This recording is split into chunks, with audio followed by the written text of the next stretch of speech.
Mandatory evacuation orders extending through South Lake Tahoe. This is all the way to the Nevada state line. Also, Walt, a red flag warning extended through Wednesday for parts of the Sierra. You may be waking up wondering what's burned and what's still standing. Well, let's take a look here. Look how close the fire is to Sierra at Tahoe. The ski resort turned on its snowmaking machines to spray water over the vulnerable parts of the mountain, including the ski lodge. Now, unfortunately, many cabins just down Highway 50 from Sierra at Tahoe were burned as the fire ripped through the area.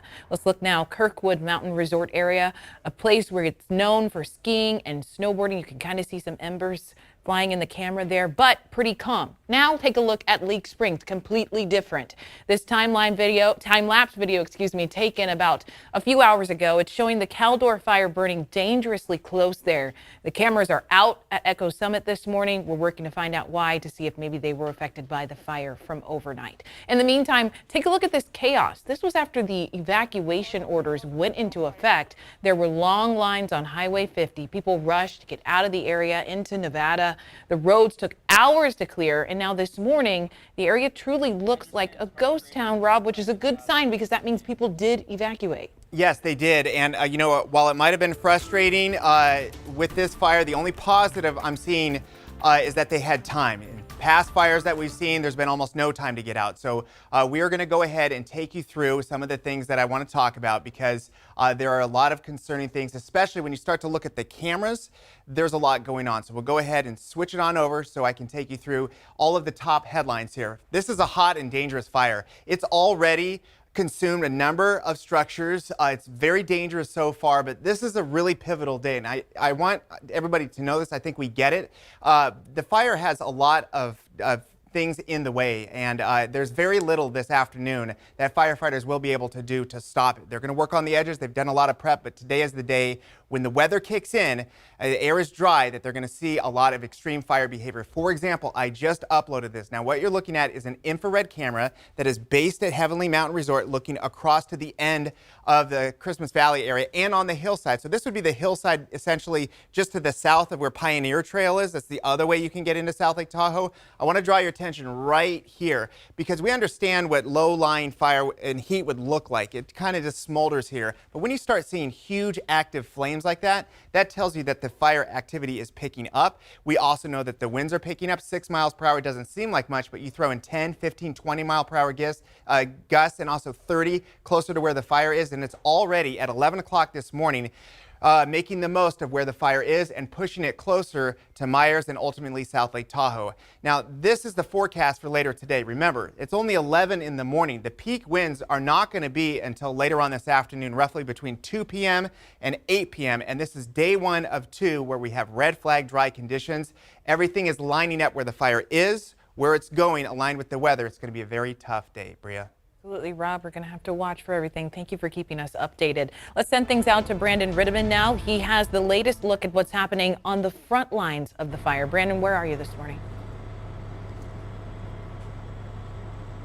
Yeah, we're in Myers, not too far from the agriculture inspection station for people familiar with Highway 50. We're in the neighborhood just uphill of that off of Apache Avenue and Ottawa Drive. And these engines are here trying to protect the homes on the edge of the forest in this neighborhood from the flames of a backburn. The crews have spent last night and this morning trying to methodically burn out the overgrown trees in the forest behind these homes. They've gotten in here with bulldozers and then they lit the forest on fire last night and this morning. We can show you some video of what it looked like out here earlier while the firing operation was going on. We had several hotshot crews in this neighborhood doing that work using drip torches to just lay down a line of fire. And what that allows them to do, is burn the forest in little strips, little chunks, so that it's not all catching on fire at the same time the way it would if the embers were to come in here, wind driven this afternoon and start lighting this neighborhood on its own.